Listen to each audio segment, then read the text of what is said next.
Ya, Assalamualaikum warahmatullahi wabarakatuh. Bertemu lagi bersama saya di channel Inkskut Education. Kali ini kita akan membahas sebuah materi mengenai pengenalan dasar pada mikrotik. Nah, eh, materinya mencakup apa aja sih? Jadi, materinya itu kita mencakup pengertian mikrotik, jenis mikrotik, lalu selanjutnya metode konfigurasi pada mikrotik. Selanjutnya aplikasi yang wajib digunakan untuk konfigurasi mikrotik. Dan yang terakhir, pengenalan dasar pada konfigurasi dasar mikrotik. Nah, kali ini kita masuk ke materi yang pertama mengenai pengertian mikrotik. Apa sih mikrotik itu? Mikrotik adalah sebuah perangkat lunak yang berbasis sistem operasi yang digunakan untuk membangun sistem administrasi jaringan internet dan berperan sebagai router. Jadi, jenis yang memiliki saat ini jenis yang dimiliki saat ini terbagi menjadi dua, yaitu jenis mikrotik router OS dan yang kedua adalah mikrotik jenis router board yang memiliki fungsionalitas yang berbeda yang disesuaikan dengan kebutuhannya.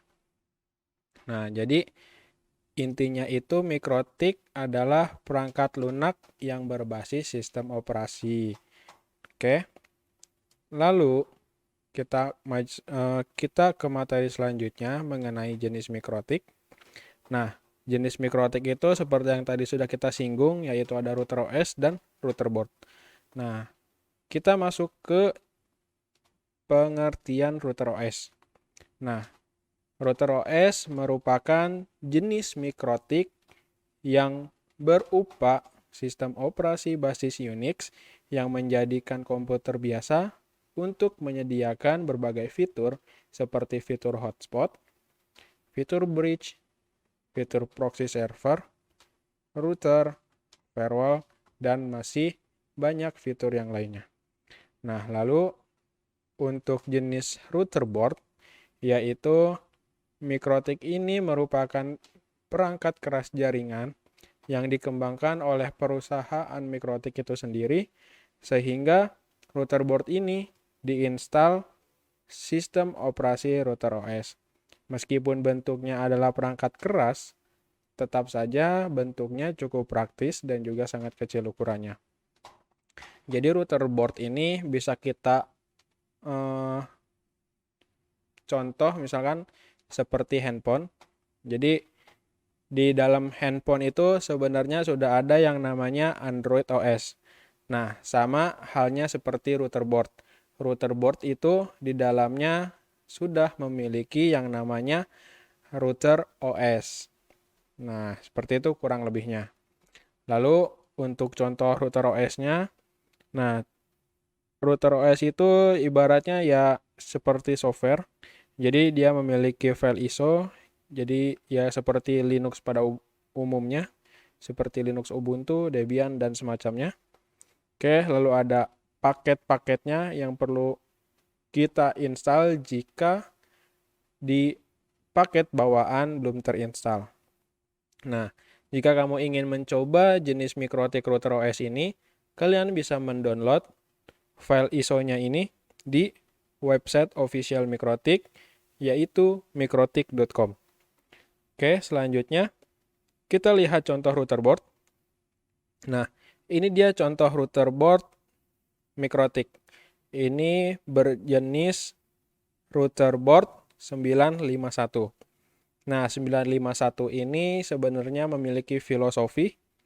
Yang 9 itu menandakan versi terbuatnya, versi 9. Lalu 5-nya itu memiliki 5 port, 1, 2, 3, 4, 5. Dan satunya itu wireless. Jadi, jenis router board 951 itu dia memiliki 5 port dan 1 wireless. Nah, itu dia jenis mikrotik. Kita lanjut ke metode konfigurasi. Nah, metode konfigurasi ini di mikrotik bisa menggunakan dua konfigurasi. Yang pertama bisa menggunakan GUI atau Graphic Unit Interface atau CLI atau CLI yang kepanjangannya itu Command Line Interface. Nah, apa sih itu GUI? GUI merupakan singkatan dari Graphic User Interface, suatu sistem di mana pengguna atau user mampu berinteraksi dengan perangkat. GUI dapat dikendalikan menggunakan beberapa macam alat input seperti mouse, keyboard, touchscreen, dan perangkat input yang lainnya. Nah, habis itu kita masuk ke CLI. CLI itu merupakan singkatan dari Command Line Interface. Nah, dengan program ini, user bisa mengetikkan perintah dalam bentuk teks dan memberikan instruksi pada komputer untuk mengerjakan tugas tertentu. Jadi, yang membedakan GUI dan CLI, jika GUI, kamu hanya bisa mengklik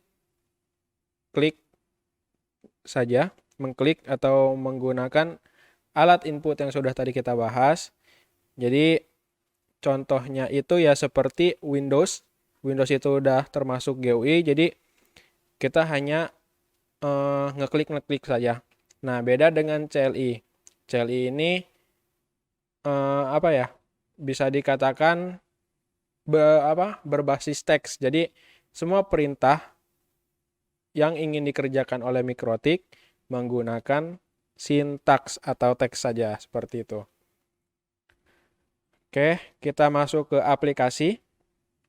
Nah, aplikasi ini yaitu bernama Winbox. Winbox merupakan aplikasi yang sudah disediakan oleh pihak mikrotik dengan memudahkan kita untuk konfigurasi mikrotik dengan menggunakan metode GUI. Nah, jadi jika kamu menggunakan Winbox untuk konfigurasi mikrotik, itu sudah menggunakan metode GUI. Ya, walaupun jika kamu memang sudah mahir di bidang mikrotik atau biasa atau familiar dengan mikrotik, di Winbox ini kamu bisa konfigurasi menggunakan metode CLI dan sudah diberikan menu khusus yaitu di menu Neo Terminal. Oke, di materi terakhir yaitu di konfigurasi dasar. Nah, konfigurasi dasar ini memiliki 4 pembahasan. Yang pertama itu ada addresses, yang kedua itu ada DHCP client, yang ketiga ada DHCP server, dan yang keempat itu firewall. Nah, keempat ini merupakan konfigurasi dasar. Kenapa saya katakan dasar? Karena dengan keempat konfigurasi ini, di mikrotik kalian sudah mendapatkan internet, dan klien kalian sudah mendapatkan IP dan internet secara otomatis. Oke, kita masuk ke materi yang pertama itu yaitu addresses. Nah, apa sih itu addresses? Addresses ini salah satu menu yang ada di Winbox atau menu yang ada pada Mikrotik, merupakan salah satu service pada Mikrotik yang memiliki fungsi untuk melihat, menghapus, mengubah, dan menambahkan IP address untuk port-port pada Mikrotik. Jadi jika kamu ingin menghapus atau kamu ingin menambahkan IP atau ingin mengubah IP yang sudah ada pada Mikrotik, kamu cukup masuk ke menu addresses. Oke. Kita lanjut mengenai DHCP client. Nah, DHCP client merupakan salah satu service atau layanan pada Mikrotik yang memiliki fungsi agar Mikrotik yang kamu miliki atau yang kamu konfigurasi mampu mendapatkan IP secara otomatis dari ISP atau sumber internet atau penyedia internet. Sehingga Mikrotik kamu mendapatkan akses internet dari ISP atau server atau penyedia internet yang sudah kamu dapatkan. Nah, jadi DHCP client ini bisa mendapatkan IP secara otomatis ke Mikrotik kamu sehingga Mikrotik kamu dapat terhubung ke internet secara otomatis. Oke, selanjutnya kita masuk ke materi DHCP server. DHCP server merupakan salah satu service atau layanan yang dapat mendistribusikan IP address secara otomatis pada perangkat atau klien host. Nah, maksudnya DHCP server ini jika kamu memiliki 100 user, bisa dikatakan seperti itu. Nah, mungkin nggak sih kalian menambahkan IP address ke 100 user itu secara manual? Kalian ngetik satu persatu berjumlah 100 komputer, ya bisa, tapi menurut saya cukup memakan waktu. Nah, dengan adanya layanan DHCP server ini, kamu cukup konfigurasi pada MikroTik. Nah, jadi semua 100 klien kamu itu, 100 klien kamu dapat dapat mendapatkan IP secara otomatis. Nah, ini fungsi DHCP server. Jadi mempermudah kita sebagai sistem administrator jaringan untuk mengelola IP address untuk semua klien kita. Oke. Yang terakhir yaitu ada yang namanya firewall. Nah, firewall ini, firewall NAT, ini bertugas melakukan perubahan IP address pengirim yang akan dikirim ke internet. Secara teknis, NAT akan mengubah paket data yang berasal dari komputer user seolah-olah berasal dari router tersebut. Jadi firewall NAT ini ibaratnya mentranslatekan IP atau sumber internet dari sumber ISP yang didapatkan oleh MikroTik sehingga semua user kamu dapat terhubung ke jaringan internet. Nah, itu dia pengenalan dasar mengenai MikroTik. Apabila kamu memiliki pertanyaan, silahkan bertanya di kolom komentar. Jangan lupa like, share, and subscribe channel Inkskut Education. Goodbye, see you.